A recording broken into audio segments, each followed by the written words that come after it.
Yeah, buddy. Hey, wait. Yeah. Salut la team, donc on commence très fort cette nouvelle vidéo avec des révélations de Milos, l'ancien préparateur de Samson Dauda. Donc je vous partage une vidéo qui est très courte où Milos explique pourquoi Samson n'a jamais réussi à afficher une condition extrêmement poussée. Final listens to everybody. It's not just a noise, but every expert was constantly saying, bring more condition, bring more condition. He would have to listen and suffer because we know what it takes to get Hadi Choopan conditioning. Hadi was doing 3 hours of cardio, and he still does that. I mean, there are levels to this game, and if you really want to be ripped, peeled, that's what it takes. If they told me to do 3 hours of cardio and eat nails, I was willing to do that because I was so hungry to be the best in the world, right? Well, in a way, I did try, so don't get me wrong. I did try to express this.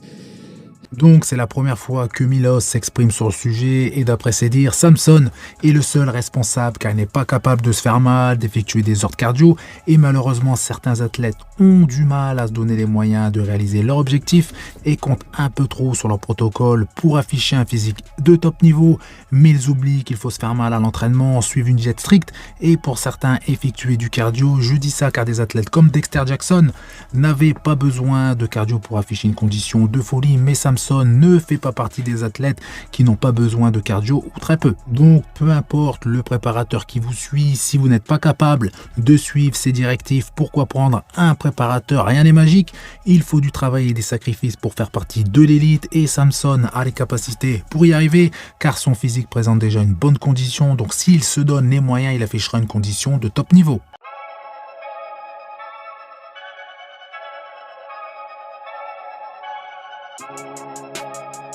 Tomorrow evening, finals Friday night, and I've been on low carb all week, and I'm starving. My eyes about to burst, and I can't. It's been a long week, but Mel is gonna get my food up slowly today, and we really are taking it slowly. We don't need to push anywhere near as much carbs as we usually do. I mean, at this point, I'm pretty much just sticking to my normal meals, but a little bit. I think my normal meals were an extra cup of rice. That's it. But we'll play it by ear for the rest of the day. We know that just by doing that alone for me, it's enough to keep me, you know.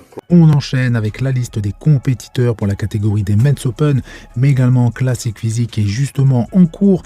Et dès demain, je vous prépare une vidéo récap de cette catégorie, donc pensez à vous abonner pour ne pas la rater. Donc pour les Men's Open, 7 athlètes, James Hollingshead, Hakeem Williams, Hadi Choopan, Samson Dauda, Antoine Vaillant et Mo Shaban. Donc il y a également 7 athlètes pour le Classic Physique, donc Wesley Vissers, Emmanuel Ricotti, Brian Ansley, Michael Davoul, Urs Kalsinski, Denis Romanov et Josh Istem. Pour finir avec cette liste, je vous donne mes prédictions pour la catégorie Men's Open. Donc Hadi Choopan à la première place, suivi de Samson Dauda. Ensuite, je place Hakeem Williams à la 3e place, Jonathan De La Rosa à la 4e, James Hollingshead à la 5e place, Antoine Vaillant et à la dernière place, Mo Shaban. Et justement, Hakeem a posté une nouvelle photo et je dois dire qu'il semble en super forme, encore mieux que lors de la finale à l'Arnold Classic US, car je rappelle qu'entre le prejudging et la finale, Hakeem a réussi à afficher une meilleure condition qui a fait évoluer sa note, donc son classement final.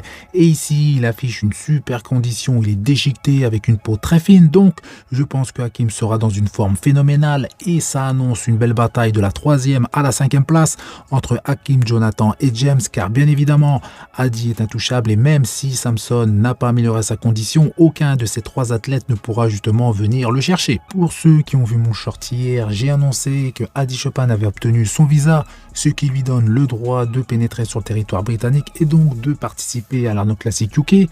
Si Hadi monte sur scène avec un physique identique à l'Arnold Classic US, on peut déjà annoncer sa victoire et on sait également que ses adversaires vont se battre pour la 2e place et je pense tout particulièrement à Samson Dauda et à Hakeem Williams qui pourrait créer la surprise si Samson n'est pas dans une grande forme, avec justement ses soucis de santé et le fait qu'il ne travaille plus avec Milos, ce qui pourrait justement créer des tensions et du stress, ce qui n'est pas la meilleure des choses lorsqu'un athlète est en pleine préparation. Pour revenir sur Adi, j'espère que ce voyage tardif n'aura pas de répercussions sur son physique, notamment sur la condition, et qu'il présente un physique aussi déchiqueté qu'à l'Arnold Classic US, mais dans tous les cas, Adi va très certainement remporter son deuxième Arnold Classic de suite et personne ne pourra rivaliser avec lui sur la condition, la dureté et la qualité musculaire. Adi est tout simplement à son plus haut niveau, il a compris comment gérer sa préparation d'une main de maître et ce n'est pas pour rien que c'est le meilleur athlète de la catégorie Men's Open.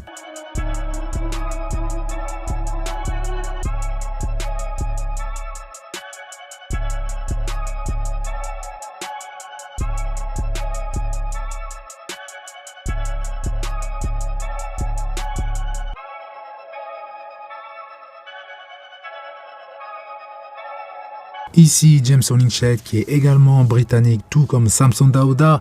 Donc James a terminé à la 5e place à l'Arnold Classic US. Donc personnellement je pense qu'il sera également dans le top 5 à cet Arnold Classic UK. S'il affiche toujours sa condition très poussée et cet aspect très dur, et il pourrait potentiellement terminer à la 4e place. Mais au vu des physiques que présentent Hakim et Jonathan, je miserais plus pour une 5e place, donc n'hésitez pas à me donner justement vos prédictions sur cette catégorie des Men's Open.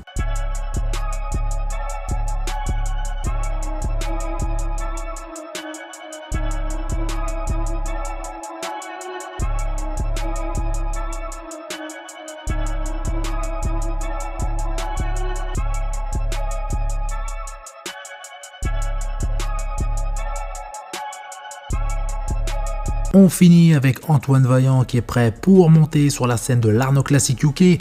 Il est toujours dans une condition de très haut niveau et ces images ont été prises juste après son arrivée au Royaume-Uni. Donc Antoine a eu du temps pour se poser et régler sa diète pour être au top le jour J, donc c'est-à-dire vraiment plein et déchiqueté, car je l'ai trouvé assez plat sur le haut du corps à l'Arnold Classic US.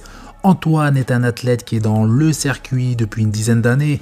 Il est passé par des moments difficiles mais a toujours su revenir au plus haut niveau en affichant son meilleur physique aujourd'hui et j'espère pour lui qu'il réussira à se qualifier pour Monsieur Olympia 2024 très rapidement. Donc voilà, c'est tout pour cette vidéo. Donc pensez à vous abonner pour ne rater aucune de mes prochaines vidéos, notamment le résultat des différentes catégories à cet Arnold Classic UK, donc c'est-à-dire les Men's Open, les classiques physiques et également les Men's physiques, car je sais que certains sont friands de cette catégorie. Donc dans tous les cas, vous faites péter les pouces bleus, ça fait plaisir. Vous pensez à vous abonner. Je vous dis à bientôt. Salut!